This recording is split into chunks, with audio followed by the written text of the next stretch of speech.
Praise the Lord. இயேசுவின் நாமத்தில் உங்களுக்கு அன்பின் வாழ்த்துக்கள். நல்லா இருக்கீங்களா? இந்த நாளிலும் கூட உங்களை பார்ப்பது மிகுந்த மகிழ்ச்சி. தொடர்ச்சியா தேவ சித்தத்தின் கீழாக அநேக பரிசுத்தவான்களை வைத்து இதோ அவங்க எப்படி ஆசீர்வாதத்தை பெற்றுக்கொண்டாங்கன்னு சொல்லி பார்த்துட்டே இருக்கிறோம். அந்த வகையில முதல் காரியமா நம்ம பார்த்தோம் என்ன அப்படின்னா, 1 ராஜாக்கள் புஸ்தகம் 3ஆம் அதிகாரத்தை எடுத்து வாசிக்கும் போது சாலமோன் என்கிற பரிசுத்தவான் எப்படி கர்த்தருடைய கரத்திலிருந்து ஆசீர்வாதத்தை பெற்றுக்கொண்டார், தேவ சித்தத்தின்படி வாழ்ந்து. 2வது நம்ம பார்த்தோம் ஆபிரகாம் கர்த்தருடைய சித்தத்தின்படி வாழ்ந்து எப்படி ஆசீர்வாதத்தை பெற்றுக்கொண்டார் என்று சொல்லி.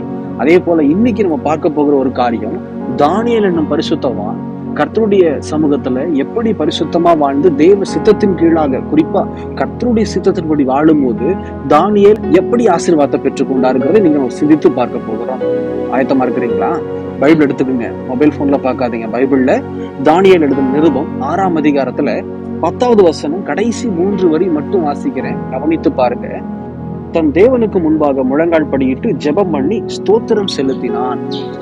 அருமையான வசனம்.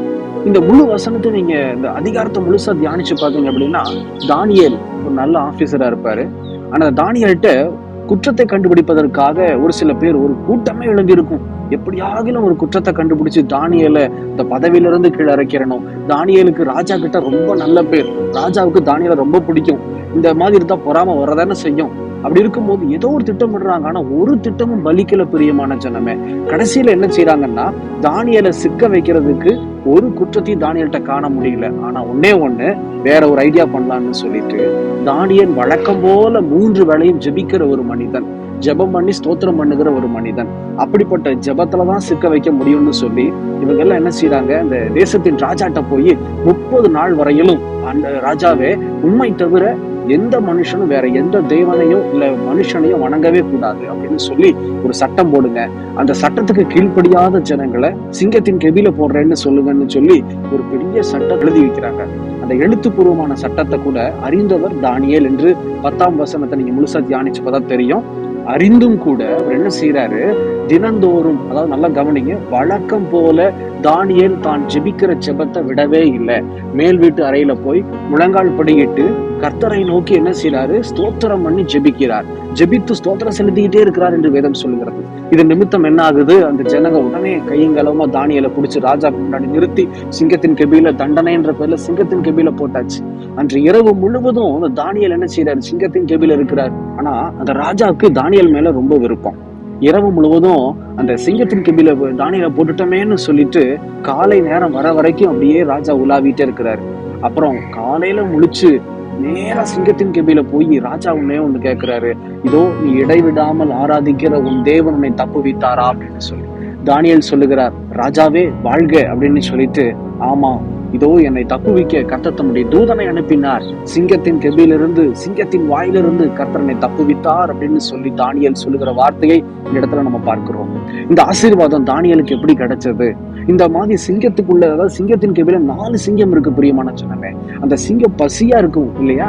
ஆனா இந்த ஒரு மனுஷன் பிளஷோட, அப்படியே மாம்சத்தோட இருக்கும் போது சிங்கம் என்ன செஞ்சிருக்கும், ஒன்றுமில்லாம கொதறி விடணும் இல்லையா? ஆனா தானியேலுக்கு ஒரு சேதமும் ஆகல.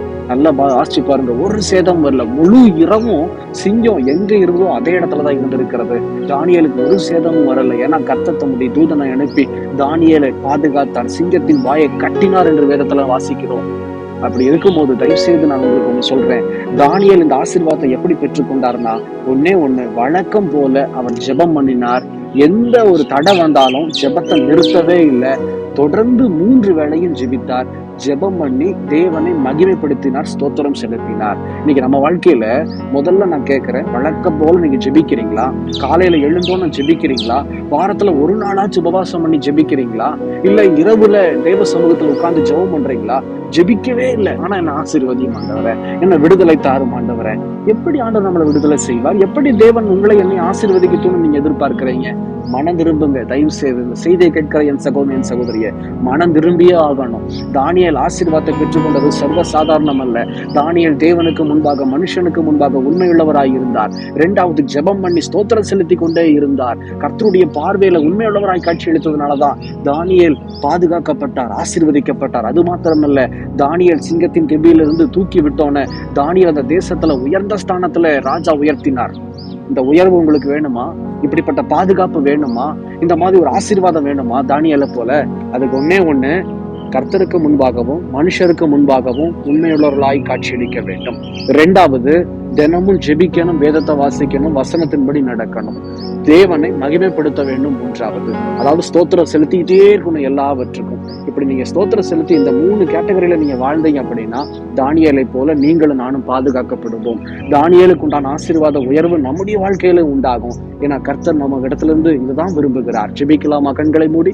எங்களை நேசிக்கிற நல்ல ஆண்டவரே, உமக்கு ஸ்தோத்திரம். இந்த நாளிலும் கூட தானியேலுடைய வாழ்க்கையை நாங்க உற்று நோக்கி கவனித்து பார்த்தோம். ஆண்டவரே, தானியேல் தகப்பனை உண்மையுள்ளவராகவும் தினந்தோறும் ஜெபிக்கிறவராகவும் இதோ உங்க நாமத்தை மகிமைப்படுத்துகிறவராகவும் வசனத்தின்படி வாழுகிறவர் தகப்பனை நாங்க பார்த்தோம். இதன்படியாகவே தகப்பனே எங்களை அர்ப்பணிக்கிறோம்ப்பா.